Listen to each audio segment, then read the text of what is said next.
Good to be in the house of the Lord. Let's see. If you have your Bibles, turn to the book of Numbers this morning. We're going to get back to our I Am series.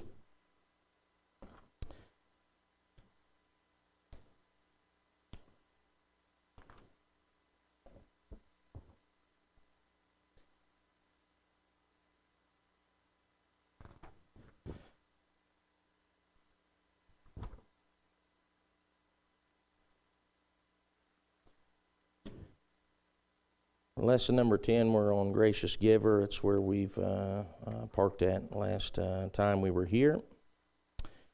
And it covers a large part of the book of Numbers, the first part of it. As many of you know, the children of Israel has been delivered. God had called Moses. Moses answered the call. God used Moses to bring his people out of Egypt and into the wilderness with the intention of taking them into the promised land. That's what God had intended, right? God wanted that for them. God desired that for them. He wanted them in the promised land. And as we look, just for a moment, let's take a stroll down memory lane and go back to number one. Remember what this is all about. This lesson series in its entirety is speaking about the attributes of God and how He revealed Himself unto His children, and how they progressively gained more and more knowledge and insight about who God is and what God was able to do. And so just glancing back through some of these lessons, of course, we looked at the first one, I am sovereign, and then I am transcendent helper. And just for memory's sake, what does sovereign mean? Who can tell me that? Above all or over all. There is none equal to Him. There is none above Him, correct? He's sovereign. Transcendent helper. What did those words mean? Who can tell me what that transcendent means? Existing apart from and not subject to the limitations, speaking directly of His creation. God created heaven and earth, but God is not a part in that sense. God is not. God is self-sustaining. God just always was. My mind can't wrap my head around that, but I'm not God either, so I can accept that. He is transcendent helper. He exists apart from or outside of His creation. He's not subject to the limitations thereof, and so He's able to help when no man could. Correct? He is able to do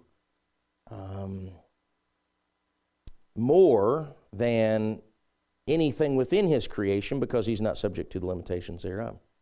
We see in lesson number 3 was that He is a promise keeper.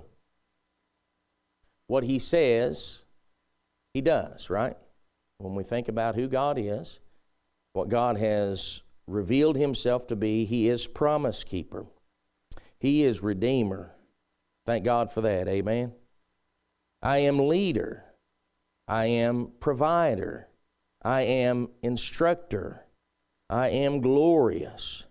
I am atoner. And in here we are under this lesson, gracious giver. How many of you believe that God is all of those things? Amen. Is everybody here kind of settled on that? I'll agree that God is those things. And it's important that we do, but it's not important that we believe them, but trust them. I've dealt with this subject whenever we're teaching about salvation and the difference between an understanding and trust. When Paul and Silas told the Philippian jailer, believe on the Lord Jesus Christ and thou shalt be saved, he was not telling them to have an understanding of who He is. He's telling them to put their trust in Him, right? And whenever the Bible tells us in John 3:16, for God so loved the world that He gave His only begotten Son, that whosoever believeth in Him should not perish but have everlasting life, He is speaking to the fact that not to have simply an understanding or a knowledge of God and a knowledge of His salvation plan, but to put their trust in it, right? He that believes is not condemned, but he that believeth not is condemned already. I think that's John 3:18. And so it's talking about putting trust in. And church, I just want to encourage you today, when we're talking about who God is able, amen? God is sovereign. God is a transcendent help. God is leader. God is gracious giver. God is all of these different things. It doesn't really do us any good if we simply have that knowledge in our head. We need to put our trust in it. And it's when we put our trust in it that we can have that peace. It's when we put our trust in it that we can have that comfort. And I'm telling you what, that's something that's sorely lacking in the world today, right? So many people are in such a state of disarray because of what's going on in the world. But let me just throw this out there. Where do you think this virus came from?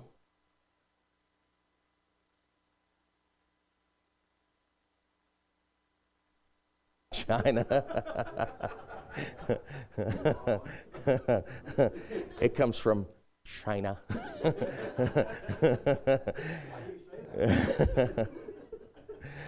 All right, here was the track, and this is where we're at now. So let's come back over. Has it ever crossed your mind that God may have ordained this whole thing? Have you even thought about that? It's quite possible. And we're going to look here and we're going to see in our lesson, I don't want to get ahead of ourselves, but we're going to see in our lesson, listen, that if God did that, it would not be the first time. And if God did that, you have to understand that it has to be for a purpose, right? If God did that, and even if He didn't do that, He still has power over it. I don't know about the God you said that, but that's the God I serve. And so anyway, let's go ahead and kind of look into our lesson here today. We're going to speak about faith. I talked about it last week. I'm going to talk about it this week, both in Sunday school, both in the message today. Why? Because faith is a very important thing. It is a very important thing. It's absolutely vital in our Christian life. It's not just vital for salvation. That is how we're saved, right? It's by faith, not by works, right? We're saved because we've put our trust in, not just because we know that Jesus can or that Jesus will, but that we're trusting in that He did, right? That's how we're saved. We're putting our trust in Him. But church, faith is not something that is isolated to salvation. Faith should be the dictate of the way we live. Faith should be the guiding light. Why? We walk by faith, not by sight. Now, I know that it's easier said than done, but it's true regardless. So we're going to look at that. We're going to see some of that here today. All right, so I am gracious giver. God provided for Israel. Let me get my lesson open here. God, He provided for Israel. We talked about how God had provided them instruction in making those trumpets, and those trumpets were used to, when they were to pick up stakes and move forward and stuff, they were to use them. Also, one of the uses for those trumpets were to, when calamities come, when the enemy comes, when there's trouble, to blow the trump, God would hear and God would deliver. Now, we had talked, and like I said, it's been a few weeks, and so just as a refresher, both for you and I, we had talked about the blowing of the trump.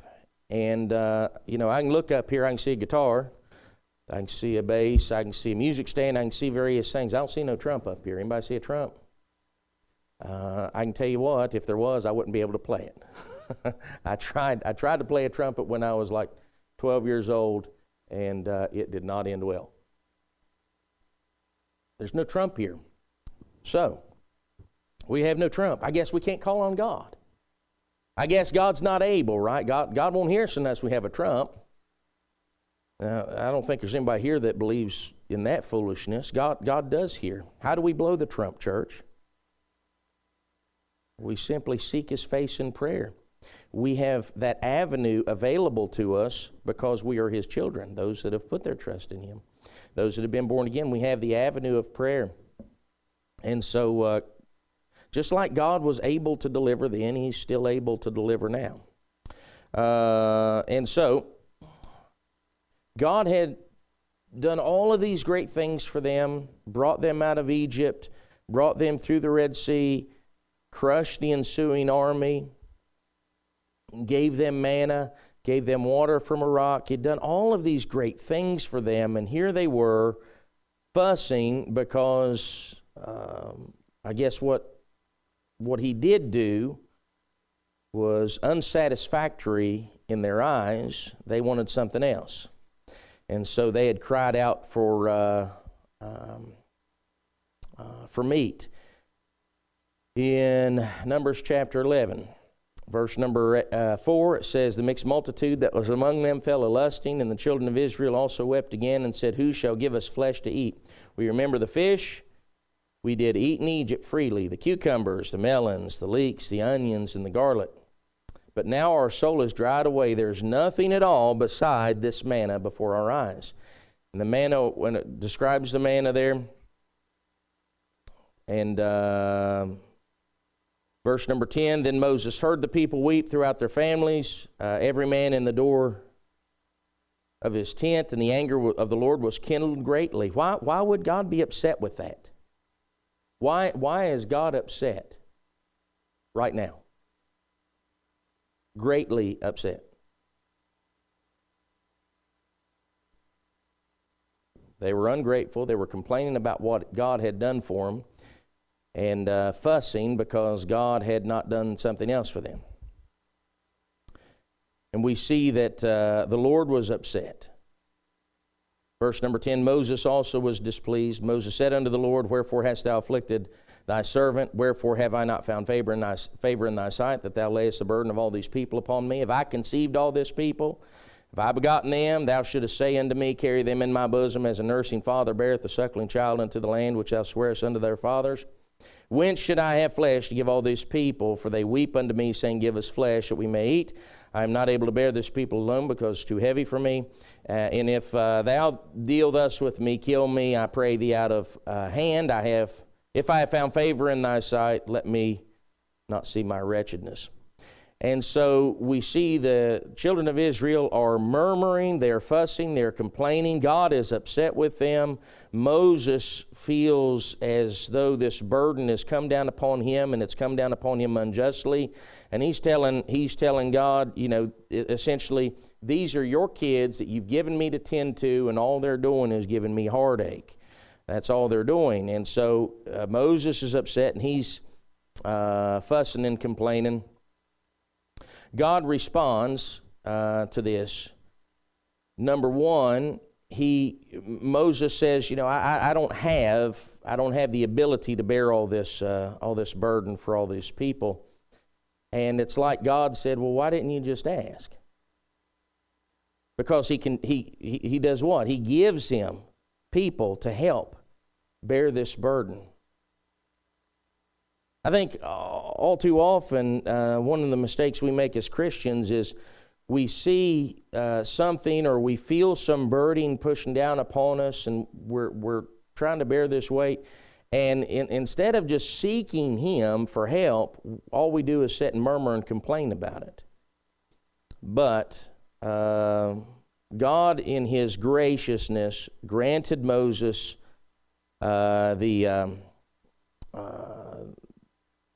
the blessing of having people to help bear that load. And then in verses 16, we see that. And let's get down to verse number 31. And there went forth a wind from the Lord and brought quails from the sea. And I let them fall by the camp, as it were a day's journey on this side, as it were a day's journey on the other side. And verse 32, and the people stood up all that day and all that night and all the next day, and they gathered the quails. He that gathered least gathered 10 omers, and they spread them all abroad for themselves round about the camp. And while the flesh was yet between their teeth, ere it was chewed, the wrath of the Lord was kindled against the people, and the Lord smote the people with a very great what? Plague.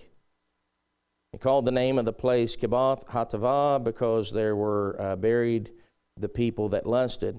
And the people journeyed from Kibroth Hatavah unto Hazeroth, and abode at Hazeroth. And so here in this passage of Scripture, we see that the children of Israel were murmuring against a God who had showed them nothing but goodness, right? Showed them nothing but goodness, showed them nothing but kindness, showed them nothing but grace. Gave and gave and gave. And their response was murmuring and complaining. We read about the one time, but that wasn't the first time. And so, God had brought this, what they would have considered a blessing unto them, but instead it turned out to be judgment from God. Judgment brought in the form of the plague. Now it's amazing, and draw just a few parallels here. It's amazing that God had provided all of this. He'd provided this quail, and the one that had the least had 10 homers. And I'm not sure how big that was, but it was, I can assure you that that was plenty. Far more than what one person could eat. But yet, what were they doing with it? They were hoarding it. Reminds you of the toilet paper dilemma of 2020. Amen? I mean, that's all they were doing. They were just hoarding it, hoarding it. And what good did it do them? They had hoarded all this quail. They went to chew it. They went to eat it because they thought that would bring them satisfaction. But satisfaction will never be found in the things of this world. It'll never be found in the things of this world. Let me just say that again. It will never be found in the things of this world. Satisfaction, you'll never find it in the things of this world. But it can be found in God. So they were desirous of this worldly filling, but yet it brought them no satisfaction, and in the end, what it brought them was destruction. It brought them the judgment of God down. Now, as we consider Moses' complaint in verse number 13 of chapter 11, he says this to God, "Whence should I have flesh to give unto all this people? For they weep unto me, saying, Give us flesh that we may eat." This is Moses. How many of you would agree that Moses was a great man of God? He's a great man of God. And he has shown time and time again, up to this point, tremendous faith in God. And so this was not some faithless man. He's a great man of faith. But here, even in this time of weakness, in this time of despair, even he said, "Where am I going to find meat to feed this people?" Let me just say this, nothing's too hard for God. It wasn't too hard for him to bring him out of Egypt. It wasn't too hard for him to take him through the Red Sea. It wasn't too hard for him to feed him with manna in the wilderness. But here it was, Moses was struggling with this. And so even in great times of despair, even in times of hurting, even when the pressures of the circumstance kind of weighs upon you, even great men of faith can waver, and we saw that with Moses. That's not an excuse for it, but it's just the reality of the situation. Our flesh, the spirit, what's said, the spirit is willing, but the flesh is weak. And so we see in this situation, God brought judgment down upon the children of Israel.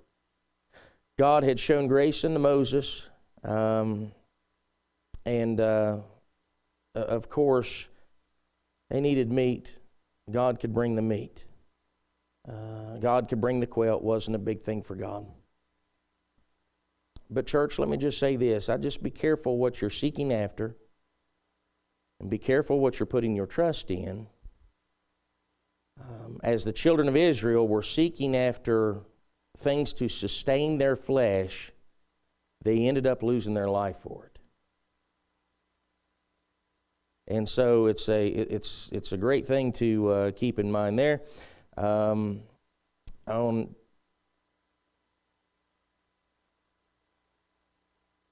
let me throw this question out here, and that is, what would Israel have gained by being content with the manna that God had given them?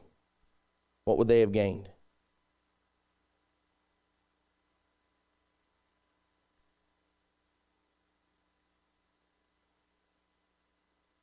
What did many of them lose by not having satisfaction in what God gave them? All right, so Numbers chapter 12. Yes.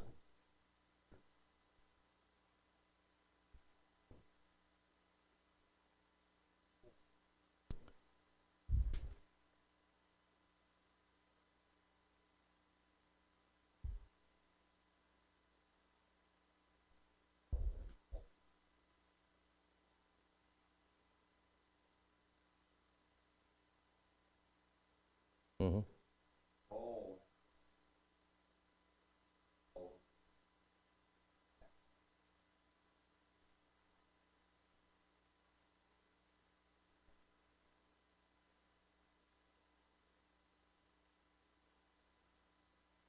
Right.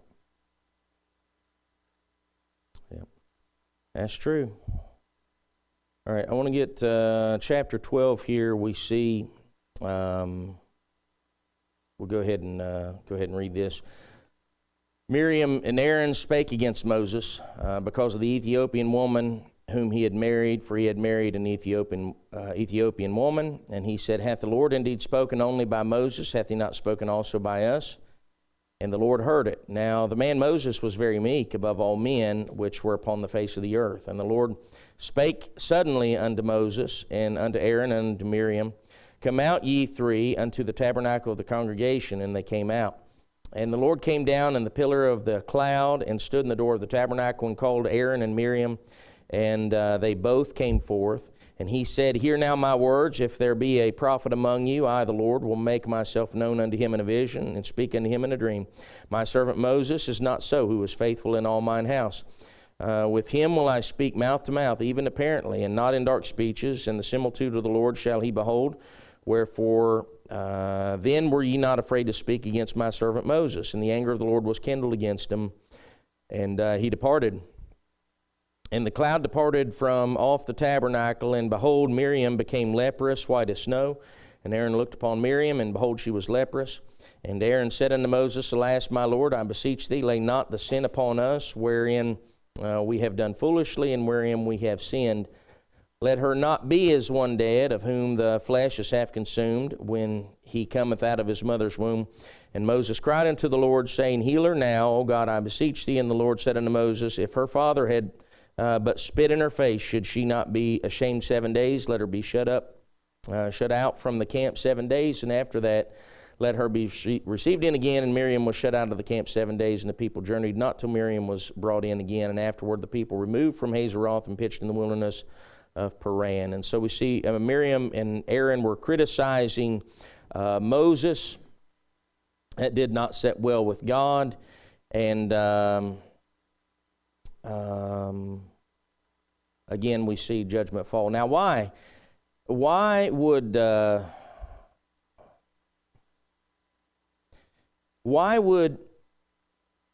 Aaron and Miriam's criticism of this man Moses anger God?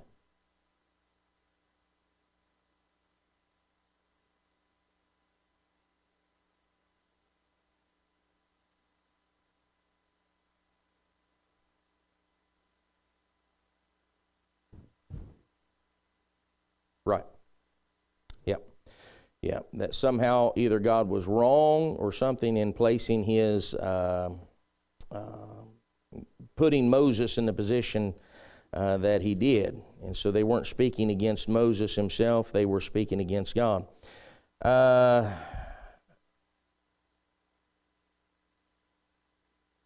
There's another question here. I'm not going to... let me just go ahead and answer it. They were criticizing Moses, who was God's man to lead this people. How do you think Aaron would have fared in leading the children of Israel?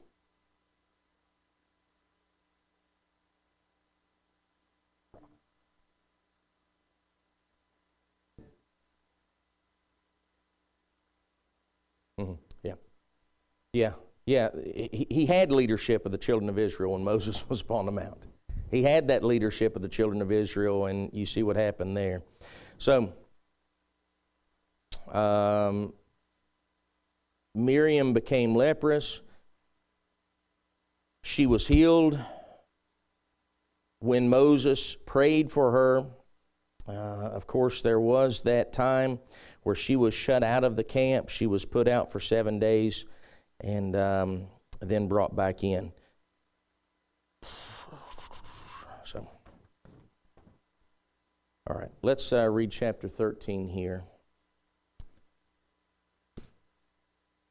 Now remember, I don't have the timeline committed to memory, and I don't remember exactly how long it has been since they were come out of Egypt. But in comparison to the time that they spent total in the wilderness, it was but a handbreadth. It was not long at all. And they're at Paran, and God is now instructing them to spy out the land. Verse number 1 of chapter 13. And the Lord spake unto Moses, saying, Send thou men, that they may search the land of Canaan, which I give unto the children of Israel. Of every tribe of their fathers shall ye send a man, every one a ruler among them. And Moses, by the commandment of the Lord, sent them from the wilderness of Paran. All those men were heads of the children of Israel, and these were their names. And then tells their names down there. We're going to skip down. Verse number 16. These are the name of the men which Moses sent to spy out the land. And Moses called Oshea, the son of Nun, Joshua. And Moses sent them to spy out the land of Canaan, and said unto them, Get you up this way southward, and go up into the mountain, and see the land, what it is, and the people that dwelleth therein, whether they be strong or weak, few or many, and what the land is that they dwell in, whether it be good or bad, and what cities they be that they dwell in, whether in tents or in the strongholds, and what the land is, whether it be fat or lean, whether there be wood therein or not. And be ye of good courage, and bring of the fruit of the land. And now the time was the time of the first ripe grapes. So they went up and searched the land from the wilderness of Zin unto Rehob, as men come to Hamath. And they ascended by the south and came unto Hebron, where Ahiman, Shishai, and Talmai, the children of Anak, were. Now Hebron was built 7 years before Zoan in Egypt. And they came unto the brook of Eshcol, and cut down from thence a branch with one cluster of grapes, and they bare it between two upon a staff, and they brought of the pomegranates and of the figs. The place was called the brook Eshcol, because the cluster of grapes which the children of Israel cut down from thence, and they returned from searching in the land after 40 days. And they went and came to Moses and Aaron, and to all the congregation of the children of Israel, unto the wilderness of Paran, to Kadesh, and brought back word unto them, and unto all the congregation, and showed them the fruit of the land. And they told him and said, We came unto the land whither thou sentest, and surely it floweth with milk and honey, and this is the fruit of it. Nevertheless, the people be strong that dwell in the land, the cities are walled and very weak, and moreover we saw the children of Anak there. The Amalekites dwell in the land of the south, the Hittites and the Jebusites and the Amorites dwell in the mountains, and the Canaanites dwell by the sea and by the coast of Jordan. And Caleb stilled the people before Moses and said, Let us go up at once and possess it, for we are well able to overcome it. Now, isn't that amazing? that they get done telling about the Amalekites where they dwell, and the Hittites and the Jebusites, Amorites, Canaanites, they're all over the place. And, the giants are there. And then here Caleb says, let us go up once because we are well able to overcome it. This was a people that were enslaved. As far as I know, they did not have blacksmith shops in the wilderness to make themselves swords and staves and things of that nature. They didn't have weapons of war. I hear no mention of great chariots, the children of Israel. But Caleb, he was one that witnessed it all, he saw it all.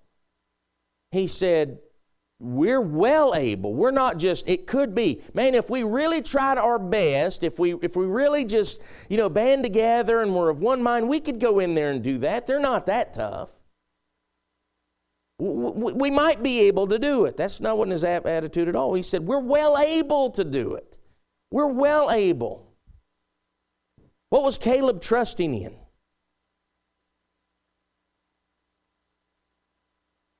Trusting in God. Why?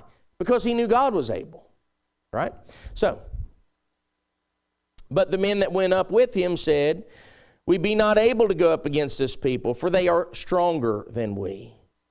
They brought up an evil report of the land which they had searched unto the children of Israel, saying, the land which through which we have gone to search it is a land that eateth up the inhabitants thereof, and all the people that we saw in it are men of great stature. And there were the giants, the sons of Anak, which come of the giants, and we were in our own sight as grasshoppers, and so we were in their sight. And so we see here the children of Israel sent out how many spies? You can tell me. Sent out 12 spies, and 10 of them came back with a good report. Right? The majority came back with a good report and said, man, we're able to do this. That's not so, right? It was the few that came back with a good report.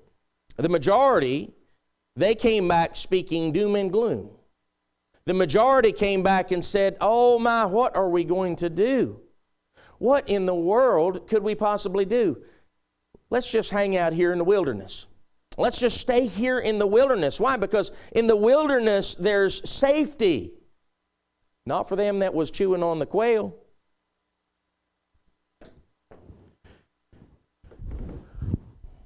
Let me tell you what. You'll never find true satisfaction in the wilderness. You will never find true satisfaction in the wilderness. But man, it's to be had in Canaan's land. And it's the amazing thing was, in this instance, and for us today, Canaan's land is available unto each and every one of us.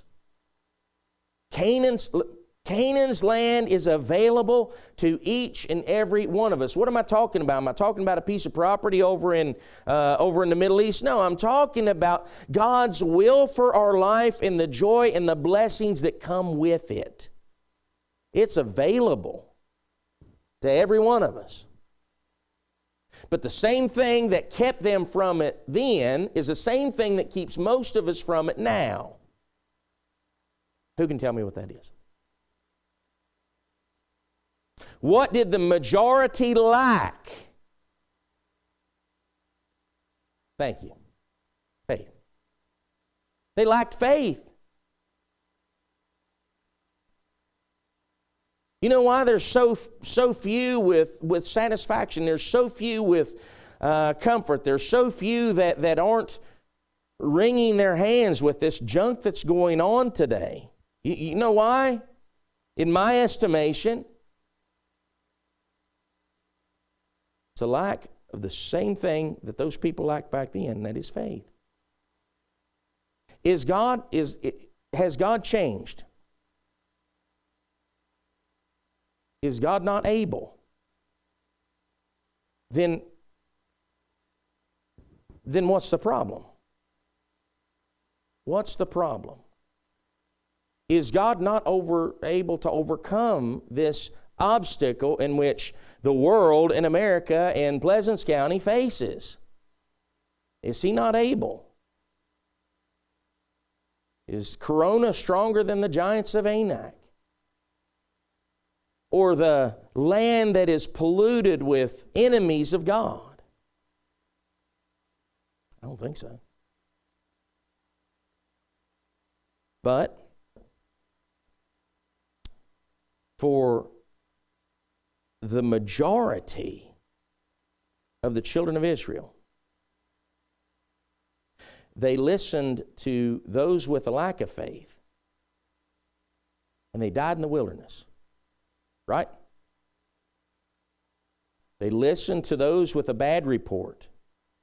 No, God is not able. God cannot deliver. God cannot conquer. We best just stay here.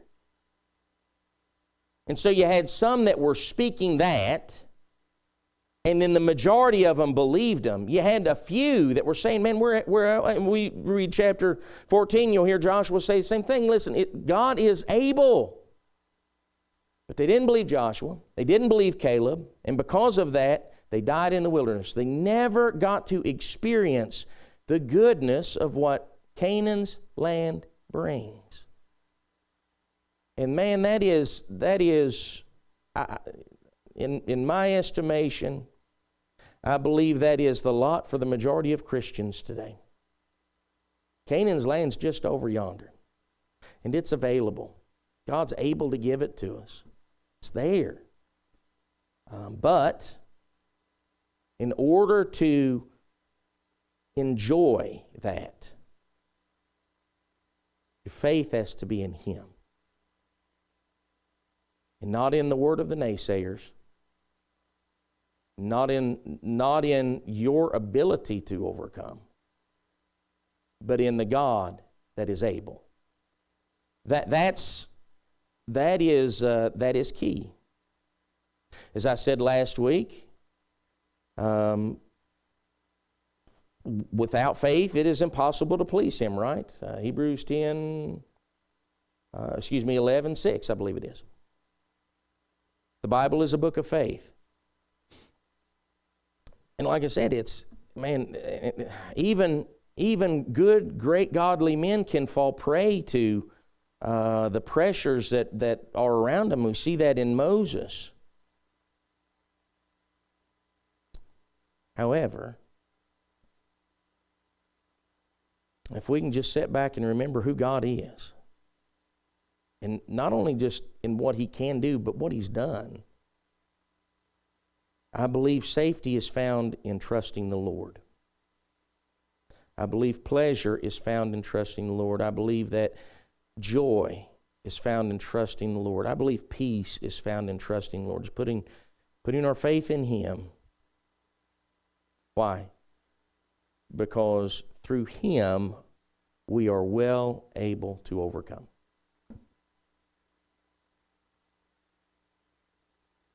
So any thoughts or any questions on that? Yes.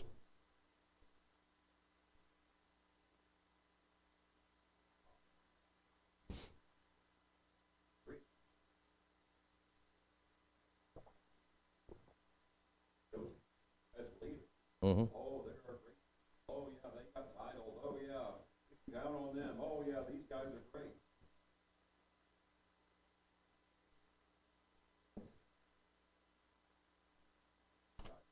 Yeah.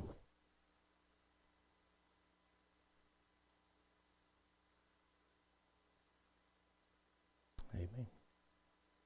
Anything else?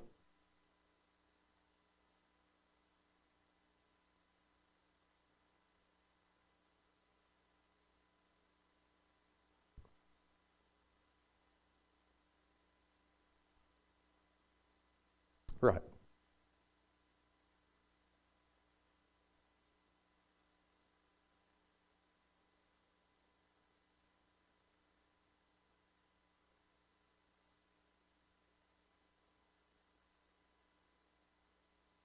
Mm-hmm.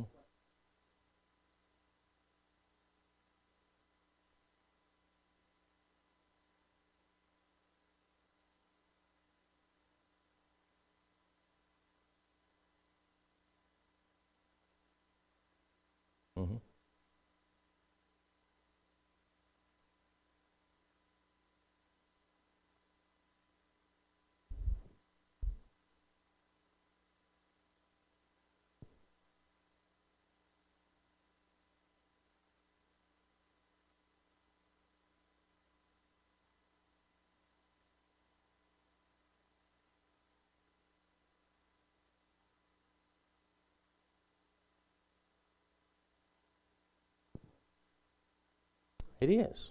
It is. It is. It is. No one said the Christian walk was going to be easy, you know. And you know, I can't place where God said that it would be easy. Of course, following Christ, if you consider what Christ endured and what I mean, that was absolutely difficult, right? And we're to be Christ. Surely we can expect those things. But that being said, I'll just say this: I have lived my life in multiple ways. I have lived my life in trusting in myself and my own devices, and I have lived my life where I've just given it to God. And make no mistake, it is a daily choice. It is a daily choice. And I have never experienced the peace, joy, pleasure, all that stuff when I've trusted in myself as I have when I've trusted in God. It is the better life. It is the better way to live as a Christian. It just is. It's been my experience anyway. And it is difficult. Why? Because we're still in this flesh. We're still in this flesh. And so the flesh still has, you can read what Paul said in the book of Romans, you know, the flesh still has dictates in what it desires. But anyway, it's a struggle and it's choices we all have to make. It's the same God. It's the same God that, you know, if you've been born again like I've been born again, your God is my God. It's the same God. And, you know, He's able to do for you as He is for me. He's able to do for me as He is for you. And just depends on what type of faith we place in Him. For that is what satisfaction we'll gain from it. All right, nothing else will be dismissed in a word of prayer. Brother Marty, I'll get you to do that for us, please.